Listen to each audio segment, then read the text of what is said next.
Pagpapahalaga at virtue bilang batayan ng sariling pagpapasya, pagkilos at pakikipagkapwa. Sa part 1 ng video na ito ay naipaliwanag natin kung ano ang papel ng pagpapahalaga at virtue sa pagpapasya tungo sa katotohanan at kabutihan. Ngayon naman sa ating pagpapatuloy ay ipaliliwanag natin kung ano ang papel ng pagpapahalaga at virtud sa pagkilos at pakikipagkapwa tungo sa katotohanan at kabutihan. Unahin muna natin ang papel ng pagpapahalaga at birtud sa pagkilos tungo sa katotohanan at kabutihan. Pagkahulugan muna natin ang salitang pagkilos. Ang pagkilos ay nagpapahiwatig ng aktibidad, gawa o aksyon na naglalayong magdulot ng pagbabago, pag-unlad o pag-abot sa mga layunin. Ito ay aktibo, hindi salita lang, kundi may ginagawa. Ito rin ay may layunin o may gustong marating, mabago o mapabuti. Ito rin ay nagpapabago, meaning ang kilos ay nagdudulot ng pag-unlad sa sarili o sa iba. At responsable, ibig sabihin may paninindigan sa bawat ginagawang aksyon. Ano nga ba ang papel ng pagpapahalaga at birtud sa ating pagkilos? Ang pagpapahalaga ang nagbibigay saysay sa ating kilos. Ito ang dahilan kung bakit tayo kumikilos. Ang bertud naman ay ang paraan kung paano natin isinasabuhay ang mga pagpapahalaga sa pamamagitan ng gawa. Ito ang nagbibigay tatag sa ating mga layunin. Kapag tayo ay kumikilos ayon sa pagpapahalaga at bertud, ang ating mga gawa ay tapat sa katotohanan. Ibig sabihin ay ginagawa ang tama kahit walang nakakakita. Ito rin ay nagsusulong ng kabutihan. Ibig sabihin may positibong epekto sa sarili at sa kapwa. Narito ang halimbawa ng sitwasyong sinusubok ang pagkatao. Wala ang guro sa silid-aralan, may nagkakalat ng papel, may sumisigaw, at ang classroom ay magulo. Ikaw ay tahimik na gumagawa ng seatwork.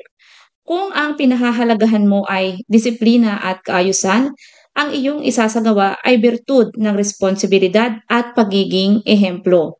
Kaya ang iyong naging pagkilos ay tumayo ka, pinulot ang mga kalat, pinatahimik ang ilang kaklase sa maayos na paraan at ipinagpatuloy ang seatwork.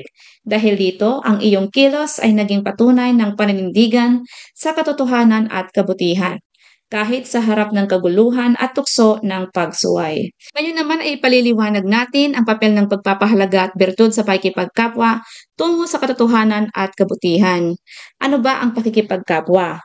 Ito ay naipakikita sa pamamagitan ng pagmamalasakit sa kapwa, kakayahang umunawa sa damdamin ng iba or empathy, pagtulong at pakikiramay, bayanihan at sa pagiging mapagpatuloy or hospitable.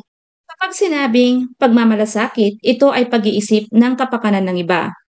At ang empatya naman ay nauunawaan at nararamdaman ang pinagdadaanan ng iba. Samantalang ang pagtulong o pakikiramay naman ay pagiging bukas palad na nagbibigay ng oras, lakas o yaman. At ang pagiging mapagpatuloy naman ay nangangahulugang tinatanggap ng bukas ang sinuman. May respeto at kababaang loob. Ang pakikipagkapwa ay hindi lang pakikisalamuha. Ito ay makataong ugnayan na batay sa pangunawa, paggalang at pagmamalasakit. Paano gumagabay ang pagpapahalaga at bertud sa pakikipagkapwa?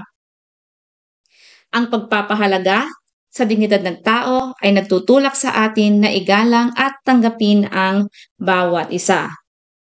Ang bertud naman gaya ng empatya, kabutihang loob at pakikiramay ay konkretong anyo ng tunay na pakikipagkapwa.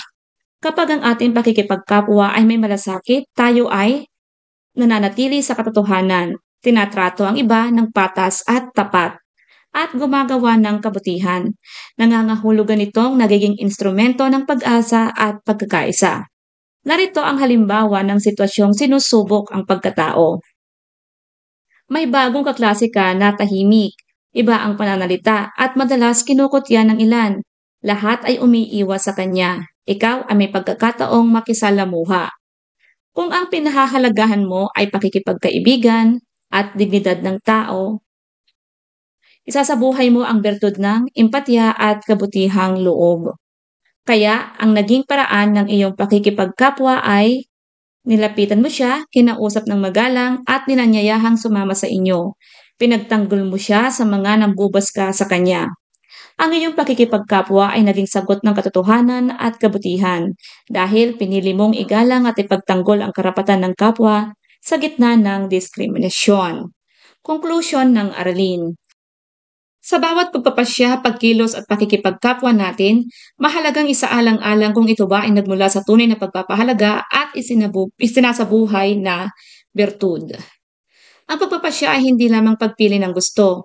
Ito ay pagpili ng tama, lalo na kapag sinusubok ang ating pagkatao. Ang pagkilos ay hindi lamang basta paggawa. Ito ay may layunin at pananagutan na maghatid ng kabutihan at pag-unlad. At ang pakikipagkapwa ay hindi lamang pakikisalamuha. Ito ay pagkilala sa dignidad ng bawat tao at pakikiisa sa kanilang damdamin at pangangailangan.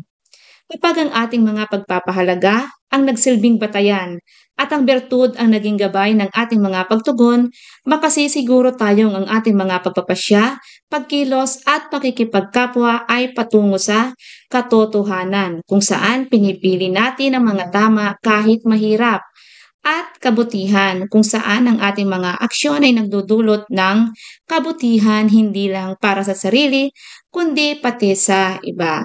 At dito po nagtatapos ang ating aralin. Nawa ay may natutuhan kayo. Maraming salamat sa inyong pakikinig. Hanggang sa muli, paalam!